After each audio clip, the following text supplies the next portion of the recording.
What's up guys, this is James from Remote Sumo and this is the 4 steps to going remote. So in this video, I want to show you the most important things you need to bear in mind if you're going to go remote in these tough times. So recently, a lot of us have been made aware that our jobs are actually quite easy to be made remote, and others have been made redundant because their jobs aren't actually suited for being remote. Maybe you work in a convenience store or a hotel, or you work in some kind of forward-facing role that you need to physically be there in order to actually get the job done. So what I wanted to do today here is highlight just how possible it is. In fact, actually, if you have a game plan, it can actually be really easy to transition from dependent on one company and physically being there for your income to actually having multiple streams of income and not having to rely on any one company or person for your income. And this is what we call lifestyle design. And so lifestyle design is all about trying to find your freedom of the kind of work that you want to work and the hours you want to work and the people you want to work with.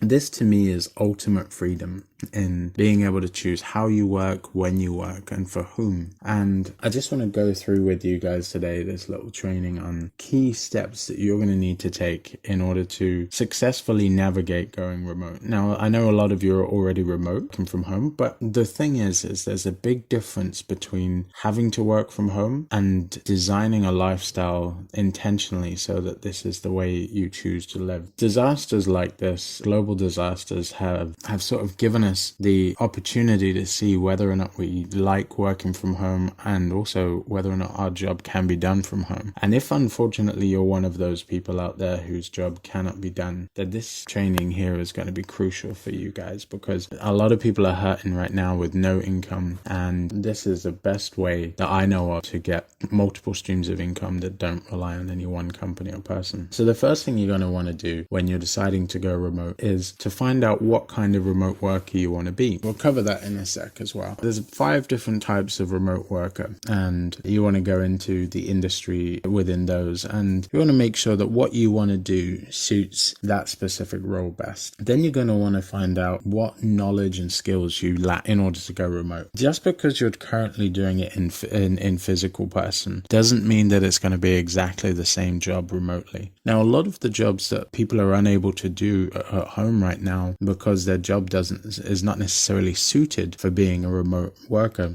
they could still be remote workers, but with some modifications. This section is going to be great for helping you understand what you need to know in getting from where you are now to being able to do that same job but remotely. And it may be more possible than you think. Then we're going to go into negotiation. So negotiation is a skill that everybody needs to have in life, especially if you're going to go remote, because you're going to need to convince your boss that you're capable of doing what you do currently elsewhere, whether that's in your home or somewhere else. And more importantly, if you're going to be a freelancer or if you're going to work with clients directly, you're going to need to have negotiation skills in order to be able to ask them, to buy your services. So the last thing you're going to want to do is get noticed. Once you have a product, you've convinced people that this is the right product, this is a great product, or you are the product in this case. So one thing I want to point out is when you go remote, whether you're working for one company or many companies, you are the product and what you produce is the product. So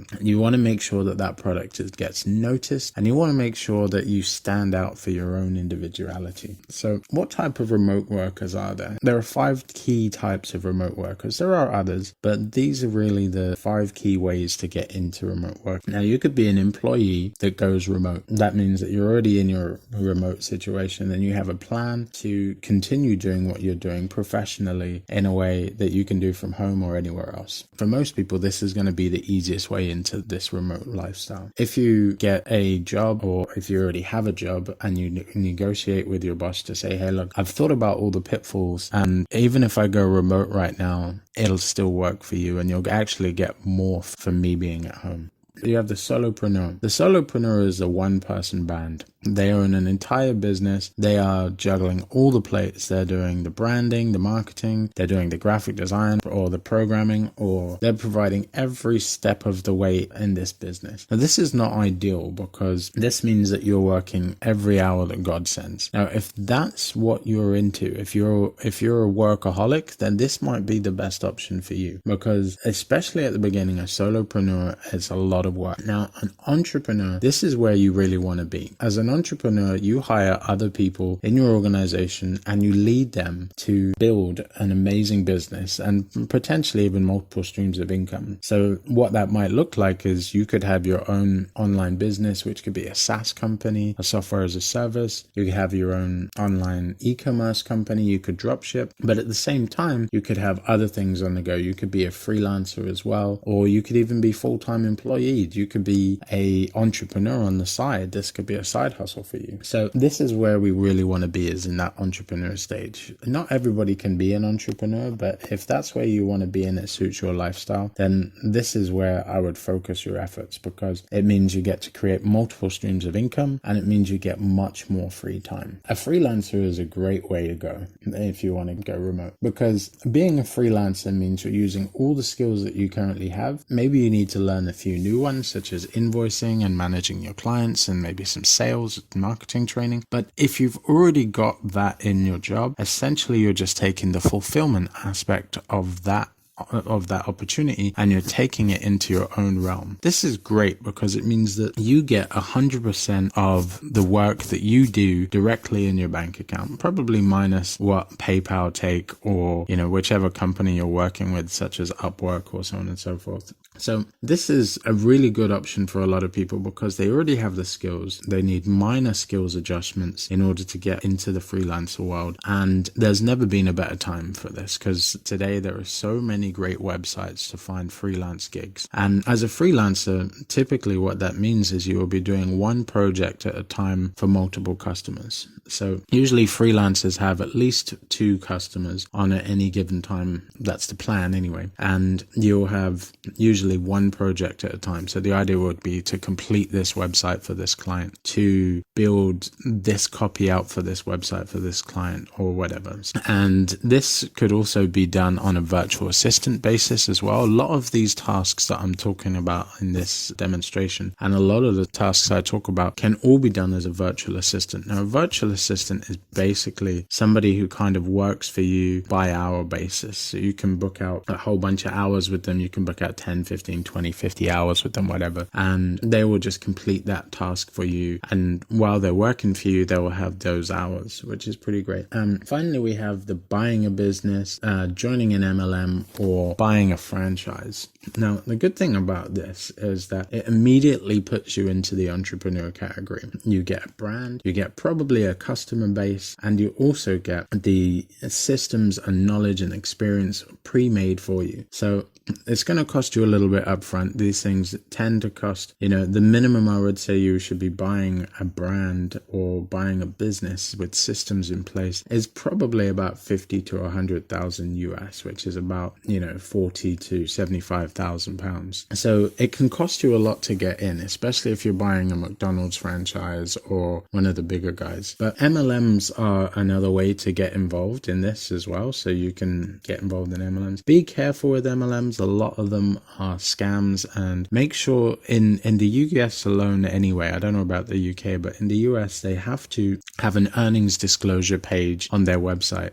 If they don't, they're breaking the law. So go to the earnings disclosure and make sure you see something that you like, because usually you'll find with MLMs 1% of the company is earning all the money and 99% of the company is paying that money to the 1%. So be careful with that. Buying a business on I'll list some websites for buying businesses below. I've bought a couple of businesses myself on these websites that I list below, and they're good. They're expensive. They cost a little bit of money, but they have revenue and they have systems in place, and it's a wonderful way to get started in the world of remote working as an entrepreneur. It gets you from zero to entrepreneur very quickly. And so here we have the essential skills and knowledge that you're going to have to gain in order to to get into the world of remote working. Now, this is a tough one because the skills and knowledge that you're going to have to know to get into your specific realm is going to be different.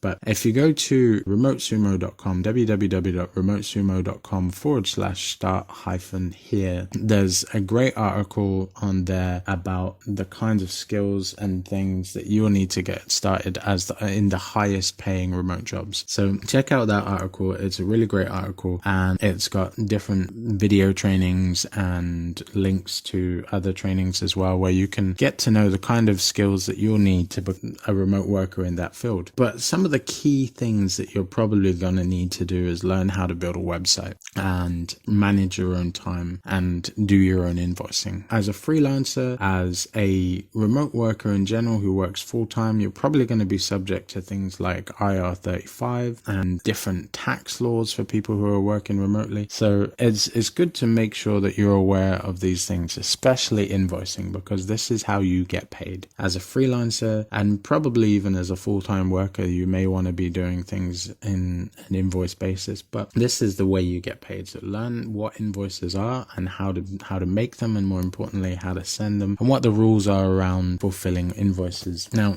building a website is absolutely crucial in order to be a freelancer or a remote worker in general. If you want to work full-time for a company, you need to have a place where you can show people, hey, look, this is what I'm about. This is my brand. This is the kind of experience you're going to get if you hire me or if you decide to work with me. Now, I recommend WordPress. It's, for the most part, it's free. I have a great article on remotesumo.com that will tell you exactly how you can get started on making a website. And so I highly recommend going and checking that out. It's free to set up with WordPress, and they even do the hosting for free, but definitely steer clear of the ones that everybody knows is free. So Wix and Weebly, in my opinion, those are not professional websites. When somebody comes onto a Wix or a Weebly website, they can tell instantly that they're not dealing with a professional. Your brand is really important. It's very important that you make sure that people are aware of your brand, and when they come to your site, they don't feel like this is cheap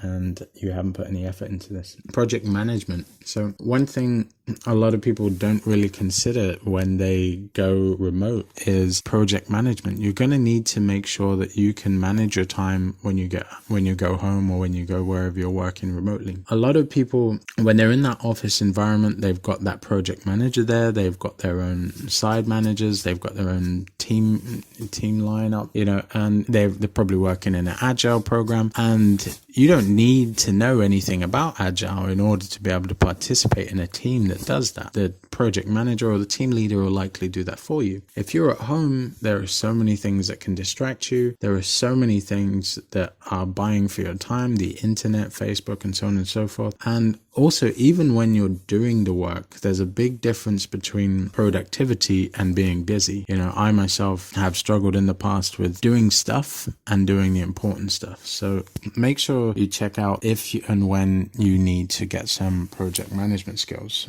And a great place to start for that is parallelprojecttraining.com. So negotiations. So negotiation is a crucial skill you're going to need to have in life. A lot of people are scared of the sale, which means essentially asking for what it is that you want. Now, if you're going to ask somebody for something, especially your boss, to go remote, one of the key things you need to do is learn to prime your workplace environment and your boss. So what you're going to need to do is think about all of the possible pitfalls that you will undertake if you ask to go remote. So one thing your boss might say is you're going to be less productive. You're not going to be able to get your time management in place, and this is where getting that extra knowledge comes in handy. You can say to your boss, hey, look, I've done this course. I've just done Prince 2 course. I've just done an agile training course. I've just got this set up at home. Everything that you think your boss will say, we call this objection handling. Everything that you think your boss or your client will say as to why you can't do the job that you're doing without having met you in person or from home or, anything like that, you need to be thinking about all the possible scenarios that your boss or client could say as to why you can't do the job. And you need to make sure that they're satisfied that you can do that job remotely. So on remotesumo.com, there are a whole bunch of email templates depending on your specific industry. You can modify and put your own details in there for why it is that you will be a much more productive worker at home than having to come into the office more. You can even say things like, it's possible to reduce my pay because I won't need to worry about transport. Now, you don't have to do that, but these are things that you can consider when putting together your negotiations for going remote. So the next thing what you're going to want to do is get noticed. Now, in order to get noticed, you would have first had to think about 3 key things. You need to think about your vision. Number 1 is crucial. What kind of remote worker do you want to be? Once you've figured out what kind of remote worker you want to be, you need to figure out how you're going to do that. Are you going to do that for a company? Are you going to do that for a bunch of different companies? And in what? Are you going to be a web designer? Are you going to be a graphic designer? What kind of people do you want to serve? And how are you going to serve them? Are you going to serve people by teaching them how to build websites? Are you going to serve people by building the website for them? Whatever it is, you need to get clear on everything before you start. If you don't know what it is that you want to do for these people and who they are, then don't get started. This is the crucial thing you need to have. You need to have vision. You need to have an exact idea of the kind of impact you want to have on the world. Second of all is brand. And branding is much more than just a logo. When people think about branding, they think of a logo, they think of a website, they think of a catchy domain name. All of those things are part of the brand experience. However, the main thing I want to get through to you is that the phrase brand experience is really what it's about. It doesn't matter what your logo is if the experience they have, your clients have, or your boss has with you does not resonate with that logo. If you have a tiger as your logo, but your personality has nothing to do with a tiger, if you're much more cool, calm, and wisdom and collective, maybe something like a sumo would be better suited for you, because that symbolizes a lot more about the kind of experience you're going to get with that person. You're not going to get aggressive in your face, you must do this now, militant style. You might get that with, say, a karate logo or a military logo, and colors and fonts and all these sort of things have a relationship in your head with that. And remember, the vibe you put out determines the tribe you bring in. So if you want to put out a vibe of you're militant, you're hardcore, you get results, then that's what you got to be on the back end. And if that's not who you are, then you're probably going to struggle with fulfilling that. If you're much more the speed of, say, a badger, then maybe that should be your logo. But either way, it's not just about your logo, it's about the relationship people have with you when they work with you, and what your visual identity and how your visual identity relates to that. So make sure that all of the material that you put out puts across the message and the kind of experience that you're going to get when you work with you. Third, you need to tell people about it. You need to make a big song and dance about it. It's good to start with telling your friends and your friends of friends, but eventually you're going to have to start reaching out to what we call the cold market. Now, this is people that have never met you before. So you need to figure out your elevator pitch. Your elevator pitch is essentially when you get in an elevator with somebody and you have 5 to 10 floors to ride with this person. In that 2 minutes, how are you going to describe your offering? For me, I help young professionals go remote by guiding them and giving them resources in order to be able to work from home or anywhere else in the world. So for you have to think about what it is exactly that you can say to somebody that really catches their attention in a 2-minute pitch. And you need to go out and say that to as many people as you can. And there are some people that won't like that. Not everybody's for you. That's okay. And there are some people that are just going to be like, wow, that is amazing. I need that in my life. And you have to remember, there are people that need what you're offering. So if you don't go out there and tell them, how will they ever know, and how will they ever benefit from your services? Speaking of which, I do offer my own coaching services. If you're struggling right now in these tough times of trying to find remote work, or just generally work, you don't have a place to start because you've just been laid off, because you don't have a system in place, a lifestyle design around remote working, then please come and have a chat with me. My email is sensei@remotesumo.com. And if you want to take advantage of some of the resources on my website, then that's just remotesumo.com/start-here. This slide has all the details. I can help you with creating websites, marketing, professional branding services. I've been doing this now for over 25 years for clients and for companies. I've been working remotely for the last 8 years. I've been teaching people how to do it for the last 2 years. So if you need any support with any of these things around getting a business started or working from home, then please don't hesitate to get in touch. Thank you so much for taking the time to go through this presentation. And here's my contact information. If you need anything else, I'd be happy to help. Please reach out. Okay, thanks very much, guys. And I look forward to seeing you in the next video.